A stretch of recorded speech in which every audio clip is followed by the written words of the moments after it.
بسم اللہ الرحمن الرحیم، السلام علیکم۔ میں ہوں سیبی قاسمی، آپ دیکھ رہے ہیں فیس بک اور یوٹیوب۔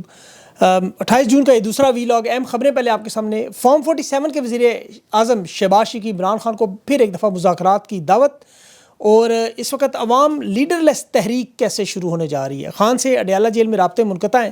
شدید گرمی میں سیل کی بجلی کاٹ دی گئی۔ فیلڈ مارشل قرآنی آیات پڑھ کر خاص جماعت کے خلاف تقریر بھی کر رہے ہیں۔ مخصوص نشستوں کے بعد تحریک انصاف کی بڑی پریس کانفرنس اور ان کے ورکرز فیملیز کی ایک دفعہ پھر اغوا کا معاملہ۔ تحریک انصاف سے بڑے رابطے اور پنجاب میں اپوزیشن لیڈر کے دروازے بند، لیکن جو بڑی خبر خیبر پختونخوا کے اراکین سے جو رابطے ہو رہے ہیں مختلف جماعتوں کی طرف سے، اس کے ساتھ ساتھ انٹرنیشنل خبریں بھی آپ کو۔ ایران میں جو آج شہداء کے جنازہ اور وہاں فتح کے جشن 3 ممالک میں اس وقت منائے جا رہے ہیں، اور تحریک انصاف کی جو وزیر اعلیٰ ہیں خیبر پختونخوا کے، ان کے مستعفی ہونے کا مطالبہ یہ حکومت سے پہلی دفعہ آیا ہے گورنر راج والی سائڈ پہ۔ اس کی تفصیل بتاتا ہوں آپ کو۔ پہلے انٹرنیشنل خبریں آپ کو بتا دوں۔ جو نیو یارک پوسٹ کا نیا دعویٰ کہ ایران کے جو جوہری ہتھیار ہیں وہاں یورینیم کا ذخائر انہیں ابھی تک پتہ نہیں، انٹیلیجنس کے پاس خبر بھی نہیں کہ کتنا حصہ بچ گیا ہے، کتنا اس میں تباہ ہوا ہے۔ سینیٹری فیوجز جو یورینیم کو افزودہ کرنے والی مشینیں ہیں کتنی ناکارہ ہوئی ہیں، اور زندہ رہنے والے سائنسدان ابھی کچھ مہینوں میں ایک سادہ سا نیوکلیر بم بھی تیار کرنے کی صلاحیت رکھتے ہیں۔ اصفہان میں جو حملہ ہوا اس کے بعد جو سرنگ تھی اس کا داخلی راستہ بھی کھول دیا گیا، اور سپریم کمانڈر کے جو مشیر ہیں اس نے امریکہ کو، ڈونلڈ ٹرمپ کو جواب دیا کہ اگر حملہ ہوا تو رد عمل پہلے سے زیادہ سخت ہوگا، ہمارے پاس تیاری کے لیے کچھ نیا بھی موجود ہے۔ معاملہ وہ انہوں نے بتایا نہیں کیا ہے۔ شہداء کے جنازوں سے بھی یہ لوگ فارغ ہو گئے، اور اس میں ایران میں، یمن میں، پاکستان میں فتح کا جشن بھی منایا جا رہا ہے۔ تجدید عہد کیا جا رہا ہے کہ فلسطین کی عوام کا ہم ساتھ دیں گے، جب تک جارحیت ختم نہیں ہوتی، غزہ کا محاصرہ ختم نہیں ہوتا، تب تک حمایت کریں گے۔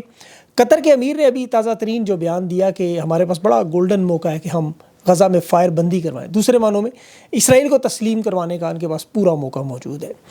اب جس وقت پاکستان کی صورتحال ہے اس پہ ابھی جو فارم 47 کے وزیر اعظم شہباز شریف تحریک انصاف کو مذاکرات کی بڑی آفر کر رہے ہیں کہ عمران خان کے ساتھ بیٹھ کے بات کرتے ہیں، لیکن خان کے سیل کی بجلی بھی کاٹ دی انہوں نے۔ اور عمران خان کی طرف سے تو میں ہم کو 10ویں یا 12ویں دفعہ یہ جواب آ چکا ہے بڑا واضح موقف کہ کسی لیلے کے ساتھ مذاکرات نہیں ہوں گے۔ جن کے پاس طاقت ہے وہ ہیں، جو خود وائٹ ہاؤس نہیں جا سکتے وہ کیا مذاکرات کریں گے، یہ تو خود مائنس ہو چکے ہیں، ان کی اتنی اوقات نہیں۔ آرمی چیف نے آج تقریر کی، جو قرآن پاک کی کچھ آیتیں بھی انہوں نے پڑھی، اور ایک آیت بڑی مخصوص کہ ایک پلان اللہ بناتا ہے، ایک بندہ ہوتا وہی جو اللہ کا پلان ہے۔ یہاں تک تو ہم سب ان کے ساتھ متفق ہیں کہ واقعی ایک پلان تو ان کا بنا ہوا ہے۔ اب ایک پلان ظاہر اللہ کا بھی بنا ہوا ہے، اللہ کی حکمت انشاءاللہ غالب آئے گی۔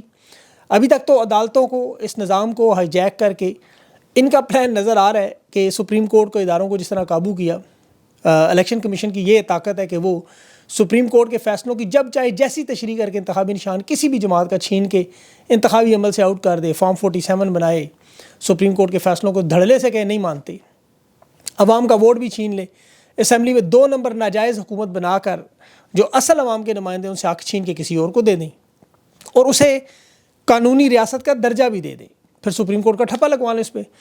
اور یہ ججز جو اس وقت متنازع ترین پاکستان کے، قاضی فراد عیسیٰ جیسے، جسٹس امین الدین خان جیسے 78 سال کی تاریخ میں سامنے آ گئے، یہ بھی، اور کچھ اور مزید بھی بے نقاب اور ننگے ہو گئے اس دوران۔ تحریک انصاف کے پاس اب آپشنز کیا ہیں؟ دیکھیں، ایک تو آپشنز ہے کہ عدالتوں میں لگے ہوئے تمام کیسز واپس لے لیں کہ ہم نے عدالتوں میں کیس نہیں لڑنا، اسمبلیوں کا مکمل بائیکاٹ کر دیں، اپنی ایک الگ اسمبلی لگایا کریں، پنجاب اسمبلی ہو یا قومی اسمبلی۔ اپوزیشن لیڈر پنجاب میں تو دیکھیں اسمبلی کے اندر نہیں جا سکتا، گیٹ انہوں نے بند کر دیے ہیں۔ تو ایک تو یہ آپشن استعمال کر سکتے ہیں، اور اس کی بہت ساری وجوہات ہیں۔ ابھی انہیں دیکھیں عوام کو موبلائز کرنا ہے، اور اس کے بہت سارے مختلف طریقے ہیں۔ تحریک انصاف کو عوام کو یہ بتا دینا چاہیے کہ ایک لیڈر لیس تحریک کی طرف جائیں، لیڈرشپ پہ بھروسہ نہ کریں۔ اور اس میں دنیا کی بہت سی مثالیں ہیں جہاں ہم نے دیکھا کہ لیڈرشپ جب آپ کو پتہ ہے مفاد پرست ہو جائے، کمپرومائز ہو جائیں، بزدل ہو جائے، اور ملک میں ظلم اور ناانصافی اور بد اعتمادی، لاقانونیت اس حد تک بڑھ جائے کہ عوام خود لیڈ کرے۔ عرب اسپرنگ میں ہوا، لبنان کی تحریک میں ہوا، ایران کی تحریک میں ہوا، عمران خان کی حکومت جب گری 9 اپریل کو، تو وہ بھی عوام نے خود ساختہ، آپ کو پتہ ہے لیڈر لیس تحریک تھی، عوام نے خود نکل کر تحریک چلا کے دکھایا تھا۔ اب جب کوئی واضح طور پر لیڈر موجود نہ ہو، لائے عمل نہ دینا چاہے، اور ویسے بھی اس میں پھر ایک نظریہ بنانا پڑتا ہے تحریک کی پہچان کے لیے۔ مثال کے طور پر انقلاب ہوتا ہے، آزادی یا حقیقی خود مختاری، ان کے پاس ایک بڑا بہترین نظریہ اور نعرہ موجود ہے، وہ ہے عمران خان کی رہائی۔ اگر یہ نعرہ لگا دیں عوام میں، اور اس نعرے کو اتنا واضح کریں کہ ہر شخص خود کو ایک لیڈر سمجھے اور لیڈر مانے۔ آپ میری یہ بات لکھ کر رکھ لیں، قوم کے اندر اتنا شعور موجود ہے کہ اپنی تحریک خود پرامن انداز میں اٹھا سکتے ہیں، اور اس میں کوئی ضروری نہیں کہ سڑکوں پر ہی نکل کے احتجاج کریں۔ آج کل کے نوجوان ہیں، طالب علم ہیں، گھر میں بیٹھی ہوئی خواتین ہیں، اوورسیز پاکستانی ہیں، سوشل میڈیا ہے، یہ سب کے سب حقیقت سے واقف ہیں. میں مختلف اسپیسز میں لوگوں کی باتیں سنتا ہوں، مجھے اندازہ ہے کہ پاکستان کے لوگ شعور رکھتے ہیں. اب دوسری طرف جو لوگ کہتے ہیں پاکستان میں مزاحمت نہیں کرتے، انہیں آپ قصوروار نہ ٹھہرائیں. دیکھیں آپ کے سامنے ایران اسرائیل کی جنگ ہوئی، امت مسلمہ کے 58 اسلامی ممالک تھے، کوئی ایک بھی فلسطین کے لیے نہیں کھڑا ہوا. یہ مسلمان نماز، روزہ، زکوٰۃ، یہاں اسلامی اراکین کو مانتے ہیں حج تک، لیکن جہاد کے نام پہ پریشان ہو جاتے ہیں. اور ان کے حالات دیکھ لیں، انڈونیشیا، ملیشیا، بڑی تعداد میں مسلمان ہیں اور یہ آپ کو اچھے کام کرتے نظر آتے ہیں، حج کرتے ہیں، جو بڑی اچھی بات ہے. باقی دیگر اسلامی ممالک کے حالات آپ دیکھیں جو ایران کے ارد گرد تھے، وہ ایک اسلامی ملک سے پھینکے ہوئے میزائل ایک غیر اسلامی ملک پر جو مسلمانوں پر ظلم و ستم کر رہا تھا، وہ انٹرسیپٹ کرتے ہوئے، روکتے ہوئے نظر آ رہے تھے. جو شمالی افریقہ کے ممالک تھے جیسے مصر وغیرہ، یہ اسرائیل کے ساتھ تجارت کے معاہدے اور دستخط کرتے نظر آ رہے تھے. ترکی، خلافت عثمانیہ، امیر المومنین، خلیفہ کہنے والا ملک، تجارت میں اسرائیل کے ساتھ تھا، بالکل خاموش تھا، اصل معاملے میں نظر ہی نہیں آئے. پھر چند ممالک نے چھوٹی موٹی جو ٹویٹس کی، چھوٹی موٹی مذمت کی، اور واحد ایٹمی ملک، اس کی تو ضرورت نہیں ہو کہ امریکہ کا نام بھی لے سکے. حالانکہ امریکہ نے ناگاساکی اور ہیروشیما جیسے بم گرائے، خود مان رہے ہیں. میدان میں کون رہ گئے؟ جو اکیلے تھے، جس طرح آپ ہیں اس وقت. آپ مڈل ایسٹ کے نقشے پر مزاحمت والے دیکھیں ممالک کون سے ہیں. یمن، غریب ترین ملک، خوراک کا قحط ہے. اور دوسرا ملک لبنان، تباہ و برباد ملک ہوا، مزاحمت کرتا رہا.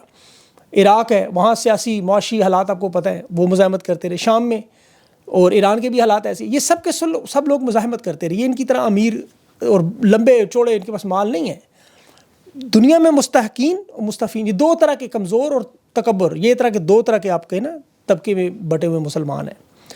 اب وہ مسلمان جو آواز نہ اٹھائیں، چاہے مظالم ہوں فلسطین کے، مظالم ہوں پاکستان کے، یا دنیا کسی بھی مسلم کے ملک میں غیر مسلمانوں پر بھی جو ظلم ہو، اس پر اگر آپ خاموش رہیں، آپ اپنی 9 سے 5 کی نوکری کریں، نیٹ فلکس کریں، بچوں کے ساتھ گھومیں پھریں، کسی کو برا نہ کہیں، تو آپ ایک بہترین شہری اپنے آپ کو سمجھیں. آپ جب اسرائیل کے بارے میں بات کریں، فلسطین پر، پاکستان کے حالات پر، پھر آپ غدار بھی بن جائیں، دہشت گرد بھی بن جائیں، گھر بار بھی ٹوٹیں، پاسپورٹ بلاک ہوں، چینلز بلاک ہوں، اکاؤنٹس بلاک ہوں، تو آپ پہ ظلم اور زیادتی شروع ہو جائے. اب آپ کے سامنے یہ دو راستے نظر آتے ہیں پاکستان کی عوام اور امت مسلمہ بھی.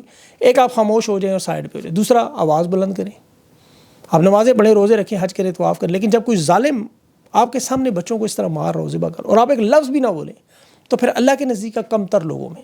کیونکہ اللہ نے قرآن پاک میں بڑا واضح اور صاف صاف کہا ہے. سورہ ہود کی آیت ہے نمبر 13. اللہ نے صاف صاف کہا کہ ظالموں کی طرف ہرگز مائل نہ ہونا، ورنہ تمہیں بھی آگ پکڑے گی اور اللہ کے سوا تمہارا کوئی مددگار نہیں ہوگا، نہ تمہیں مدد ملے گی. سورہ آل عمران میں بھی اللہ نے یہی کہا کہ تم میں سے بہترین امت وہ ہے جو لوگوں کے لیے نکالی گئی، جو نیکی کا حکم دے اور برائی سے روکے، اللہ پر ایمان لائے. ظالموں کا ساتھ دینا، ان کے خلاف نہ بولنا، یہ ظالم ہونے کے برابر ہے. ہم لوگ اکثر سنتے ہیں نا ایمان کا کم تر درجہ سب سے، کہ جب آپ دل میں برا کہیں، آپ سوچیں کیوں کہا گیا کہ سب سے کم تر درجہ، لیکن پھر بھی ایمان کا. اس وقت حالات یہ ہیں کہ فلسطین کی ہمارے سامنے کوئی ویڈیو آتی روزانہ کی بنیاد پر، زیادہ تر لوگ انہیں دیکھنے کی زحمت بھی نہیں آپ کرتے، اسے نظر انداز کر دیتے. یہ سوات میں 15 لوگ جس طرح ڈوبے، آپ نے ویڈیو دیکھی، دیکھنے کے بعد لوگوں کو رات کو نیند نہیں آنی چاہیے. لیکن اسی طرح دیکھیں CNN، BBC، بڑے بڑے اداروں کے صحافی، رپورٹرز، کیمرامین فلسطین میں ہوتے ہوئے مظالم دیکھتے ہیں، وہ ذہنی مریض بن کے کام چھوڑ جاتے ہیں، برداشت نہیں کر سکتے اپنے سامنے غلط کام ہوتا دیکھ کے، اسی لیے وہ اسے دل میں برا کہتے ہیں. اور ہم لوگ چونکہ ایمان کے اس درجے پر چلے گئے ہیں کہ فلسطین ہو یا پاکستان ہو یا دنیا میں کہیں بھی مظالم ہو، ہمیں وہ مظالم ہی نہ لگے، تو ہم ایمان کے اس کمتر درجے سے نکل گئے. عمران خان 55 ڈگری میں اس وقت روسٹ ہو رہا ہے، اس کی بجلی انہوں نے بند کی ہوئی ہے. ہم لوگ سنتے ہیں ایک کان سے دوسرے سے نکال دیتے ہیں. اور یہ اس شخص کے ساتھ ہو رہا ہے جو امت مسلمہ کا سب سے بڑا رہنما، دنیا کا بڑا لیڈر، انٹرنیشنل گلوبل سیلیبریٹی، یا بڑے بڑے عالم اس کی مجالس میں باتیں کر رہے ہیں، اس کے مثالیں دے رہے ہیں کہ وہ نظریہ حسین پہ کھڑا ہے. اب لوگ کہتے ہیں جی ہمارے پنجاب کے DNA میں نہیں، ہم نے مزاحمت. یہ غلط بات ہے بالکل. اگر ایسا ہوتا تو پھر یہ 58 اسلامی ممالک کے DNA میں بھی نہیں ہے. اور آپ اپنا DNA بدل سکتے ہیں. قرآن پاک کو پڑھیں، رسول اکرم صلی اللہ علیہ وسلم کے ارشادات دیکھیں، اہل بیت کو دیکھیں، صحابہ کو دیکھیں. دیکھیں بہت سے لوگ جو ہیں وہ قبول اسلام کے بعد بڑی بڑی مثالیں بنے، بڑے بڑے جلیل القدر صحابہ، انہوں نے اپنی زندگیاں پھر اسلام کے لیے وقف کی. قرآن میں اللہ نے برائی اور بھلائی دونوں کا فرق بتایا ہوا ہے، امر بالمعروف اور نہی علی المنکر کا واضح فرق. اور یہ جو مزاحمت کرنا ہوتا ہے، حق کے راستے پہ کھڑے ہونا، بلا شبہ آسان کام نہیں ہے. اس میں جو مزاحمت کرتے ہیں وہ اکیلے آپ کو نظر، بالکل اکیلے، جیسے آپ کو اڈیالہ جیل میں عمران خان اس وقت بالکل اکیلا نظر آ رہا ہے. دنیا کی 6ٹھی بڑی لارجسٹ پارٹی ہے اس کی، پاکستان کی سب سے بڑی جماعت ہے، پارلیمنٹیرینز کی پوری ایک بریگیڈ ہے اس کے پیچھے، پاکستانیوں میں مقبول ترین رہنما ہے. اس کے باوجود حالت یہ ہے، دیکھ لیں کہ اگر آپ دنیا میں بلکہ ملائیں تو 50-60 ممالک میں خان ایک مقبول شخصیت ہے، لیکن اکیلا ہے بالکل، کیونکہ وہ حق پر کھڑا ہے اور یہی سب سے بڑی پہچان ہے۔ میں آپ کو اس کی ایک مثال دیتا ہوں کہ آپ کو پتہ ہے محرم کے دن ہے، رسول اکرم صلی اللہ علیہ وسلم کے نواسا جو رسول امام حسین علیہ السلام 4 سال کی عمر تھی، تو انہیں رسول اکرم صلی اللہ علیہ وسلم کو فرشتے نے آ کے بتایا کہ ان کی جو شہادت ہوگی وہ کربلا میں ہوگی، بھوکے پیاسی حالت میں۔ اب رسول اللہ صلی اللہ علیہ وسلم کو پتہ چل چکا تھا، امام حسین کی 4 سال عمر تھی، 58 سال کی عمر میں کی شہادت ہوئی۔ 54 سال میں اسلام پوری دنیا میں پھیل گیا تھا، مجموعی تعداد کوئی 15 لاکھ کے قریب مسلمانوں کی مانی جاتی ہے۔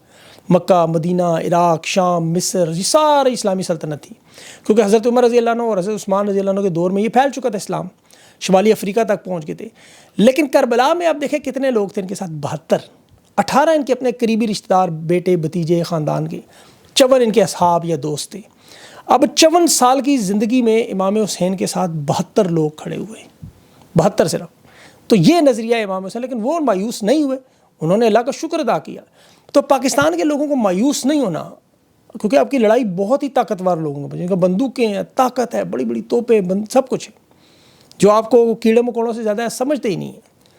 لیکن اس صورتحال میں آپ نے مایوس نہیں ہونا۔ یہ مخصوص نشستوں پہ فیصلہ دیکھ کے آپ کسی ایک بندے سے پوچھیں، دل پہ ہاتھ رکھ کے بتائیں کہ آپ کو پتہ تھا کہ یہ جج کیا فیصلہ دیں گے؟ آپ کو سب کو پتہ تھا، یہ دیوار پہ لکھا ہوا ہے ایسے، کیونکہ انہیں پتہ ہے جس دن خان رہا ہوا سسٹم اس دن کے لیے، تو انہوں نے سسٹم کو تو محفوظ کرنا ہے، اسے طاقتور سے طاقتور بنانا ہے، روزانہ کرنا ہے، یہ ہر سوراخ طاقتور کو خطرہ ہوتا ہے، بند کرنا ہے۔ اسی لیے میں آپ کو اسلامی تاریخ سے بتاتا ہوں، آپ کا ایمان مضبوط ہو، کہ جب آپ کا ایمان مضبوط ہوگا تو پھر ہی آپ پرامن جد و جہد کا سوچیں گے۔ یہ صرف سڑکوں پر نکلنے، جیلوں میں جانے، ڈنڈے کھانے سے نہیں ہے، اس کے بہت سے طریقے ہیں پرامن جد۔ سب سے پہلا اور اہم فارمولہ، کسی صورت میں ظالم ناجائز رجیم کو نہ مانے، تسلیم نہ کرے، یہ آپ کے ایمان کا سب سے کم تر درجہ ہے۔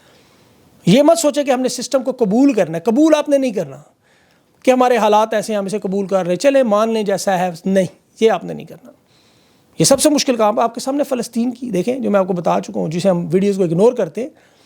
اگر آپ نے اسی طرح اس کو سسٹم کو تسلیم کر لیا اور اگنور کرنا شروع کر دیا، خود بھی مایوس ہونا شروع کیا، دوسروں کو بھی، تو پھر یہ سسٹم چل جائے گا۔ اگر آپ کے پاس یہ جو اس وقت تک ٹائم فریم رکھیں کہ جب تک عمران خان سرنڈر کرے، میں نے آپ کو پہلے بھی کہا، جس دن خان سرنڈر کرے آپ بھی چھوڑ دیں، مایوس ہو جائیں، آپ بھی نہیں بدلتا یار، جو ایسے ہی ہے۔ اس سے پہلے آپ سوچنا بھی ایک ظلم ہے، اور ظالموں کا ساتھ نہ دیجیے گا، جو مرضی کر لیں آپ، کیونکہ آپ کا مقابلہ ان منافقین اور ان ظالمین سے ہے۔ شہباز شریف کی میں ٹویٹ دیکھ رہا تھا، الحمدللہ 2/3 بغیر الیکشن لڑے، بغیر الیکشن جیتے۔ یہ جس طرح وہ بڑے بڑے ذخیرہ اندوز، سود خور، وہ حرام خور، غلط کام کرنے والے گھر دیکھیں نا، سنگے مرمر کے بنے بڑے بڑے، بار تختیاں لگی تھی بڑی بڑی، ھذا من فضل ربی، یہ اللہ کے فضل سے۔ تو یہ بھی الحمدللہ اسی طرح کہتا ہے 2/3 الیکشن بغیر جیتے، اور ان کا قصور نہیں ہے، ان کا جو بانی ہے مسلم لیگ نون کا۔ آپ دیکھیں جنرل ضیاء الحق 5 جولائی 1977 کو جب ذوالفقار علی بھٹو کی حکومت گرائی، اس نے قوم کو اس نے خطاب کرتے ہوئے کہا کہ میں نے وضو کیا ہے، 2 نفل ادا کیے ہیں، اور میری جیب میں قرآن پاک موجود ہے، اللہ کو گواہ بنا کے کہتا ہوں کہ میں اقتدار کا شوقین نہیں ہوں، صرف 90 دن میں صاف شفاف الیکشن کروں گا۔ یہ خود کو مرد مومن مرد حق کا نعرہ لگاتے ہوئے 90 دن کی جگہ 11 سال مسلط رہا۔ یہ سب سے بڑا آئین شکن، اسلامی آیتیں پڑھتا تھا بار بار، اور حلف جس میں اللہ کو گواہ بنا کر یہ حلف اٹھاتے ہیں کہ ہم فوج میں، ہم سیاست میں حصہ نہیں لیں گے، سب سے بڑا منافق ڈکٹیٹر نکلا۔ تو اس منافق اعظم نے پھر دین کا سہارا لیا، 18ویں ترمیم کی، قانون کے انصاف کو، ججز کو، پیپلز پارٹی کو 11 سال کچلا، اور پیپلز پارٹی کچھ رہنما جیلوں میں ڈالے، کچھ کے ساتھ ملا لیا ان کو، جیسے ابھی تحریک انصاف کے ساتھ جو ہو رہا ہے، یاسمین راشد، شاہ محمود قریشی، عمر چیمہ، عمران خان کے ساتھ جیلوں میں، جو ٹاپ لیول کے لیڈر ہیں وہ مراد سعید وغیرہ، وہ روپوش ہیں۔ تو اسی طرح ان کا منصوبہ ان کا یہ ہے، دیکھیں کہ تمام صوبوں کے گورنر مضبوط کریں۔ اب تحریک انصاف کے تمام لوگوں سے مخصوص نشستوں کے بعد رابطے کیے جا رہے ہیں کہ جی آپ مختلف جماعتوں میں شامل ہونا شروع ہو جائیں، کیونکہ سسٹم تو ہم نے چلانا ہے، اس کو ہر صورت میں ہم چلانا ہے۔ پھر صدر ہم تبدیل کریں گے، اور ریاست طیبہ کے نام پر نیا منجن، یہ جو آیتیں آپ سنتے ہیں اسی وجہ سے سناتے ہیں آپ کو، ان کے پیغام رسان لوگوں نے میڈیا پہ کام شروع کر دیا ہے۔ ابھی خیبر پختونخوا میں گورنر اور اپوزیشن لیڈر دونوں علی مین گنڈا پور سے استعفے ہونے کا مطالبہ کر رہے ہیں، اور وہ سوات کے ان 15 لوگوں کے واقعے پر، اور یہ 2 اطاعت ٹاٹر اور بیرسٹر عقیل جو سوات میں ڈوبنے والوں کے افسوس میں رکھی پریس کانفرنس، اس میں ان کی دندیاں نکلتی دیکھیں کیسے ہنس رہے ہیں، جس طرح وہ زینب کے واقعے پر رانا ثناءاللہ کہہ رہا تھا۔ ابھی جو لاشیں وہاں سے لائے ہیں خیبر پختونخوا سے پنجاب، اٹھانے کے لیے کوڑا کرکٹ والی کچرا والی گاڑیاں انہوں نے بھیجی، جیسے جانوروں کو لاد کے لایا جا رہا ہے۔ اس سے پہلے وہ بہاولپور میں آپ نے دیکھا ہوگا ہندوستانی حملے میں جو شہید ہوئے، انہیں بھی اسی طرح ٹریکٹر ٹرالیوں پر اسی طرح اوپر پھینکا ہوا ہے، جانوروں کی طرح گھسیٹ کے لے کے۔ یہ آپ کی اوقات ہے، وہ آپ کو جانوروں سے زیادہ نہیں سمجھتے۔ خیبر پختونخوا کی حکومت نے یہ جو 15 لوگ اس میں شہید ہوئے ہیں، میں تو شہید ہی سمجھتا ہوں. کہا جی ہیلی کاپٹر ایک ہی وزیر اعلیٰ کا، اس نے آج تک استعمال ہی نہیں کیا، ریلیف کے لیے پڑا ہے. اور یہ 15 لوگوں کو انہوں نے ہیلی کاپٹر کا انتظام کیا تھا، لیکن پہنچتے پہنچتے ایک تو گھنٹہ لگ گیا. پھر ان لوگوں کے اوپر اگر ہیلی کاپٹر چلاتے جو انہیں ظاہر نہیں ایکسپرٹ لوگوں نے بتایا ہوگا کہ ہوا کا دباؤ وہ پہلے ہی ڈوب سکتے ہیں اس سے. بہرحال اس پر بھی خیبر پختونخوا کی حکومت بڑی تنقید کی جا رہی ہے اور جائز بھی ہے تو ویسے NDM جو نیشنل ڈیزاسٹر ہے اس کا کام ہے، جس میں وہ سارے جرنیل بیٹھے ہوئے ہیں. اب جولائی سے ستمبر تک بارشوں اور سیلاب میں آپ صرف پنجاب میں دیکھیں تو 114 لوگ آپ کو پتہ جہاں بحق ہوئے. اور ابھی بھی آپ کو اٹلی کا شہر جو ہے وینس نظر آ رہا ہے. اور پنجاب میں 10 کھرب پنجاب کے بجٹ سے دگنا یہ چیر پھاڑ چکے ہیں. تو اس لیے اس کی جو لوگوں کو بھی ویسے تھوڑی احتیاط کرنی چاہیے. دیکھیں ٹک ٹاک کی ویڈیوز تصاویر لینے کے لیے وہاں مقامی لوگ جو بتاتے ہیں پانی کا تیز بہاؤ ہے، بیچ میں دریا میں کھڑے ہو کے سیلفیاں لینے کی کیا ضرورت ہے؟ تھوڑا سا اپنا بھی خیال کریں. اتنی دور جا کے اس طرح کی خاندان کو وہاں بیچ میں کیوں ٹیسٹ کرتے ہیں وہ؟ جب پانی کا ان کو پتہ نہیں ہے. بہت سارے لوگوں کو تو تیراکی بھی نہیں آتی ہوگی. تو اس لیے اس طرح کے ایڈونچر سے خود بھی باز رہیں. اور آگے بھی بارشیں اور آنی، اور ابھی تو ہندوستان نے پانی کھولا ہی نہیں. ابھی تو وہ جب کھولیں گے پانی شانی پھر تو اللہ معاف کرے اور تباہی آنی ہے. اللہ پاکستان میں اپنا رحم و کرم کرے. اپنا خیال رکھیں. مجھے اجازت دیں. اللہ حافظ.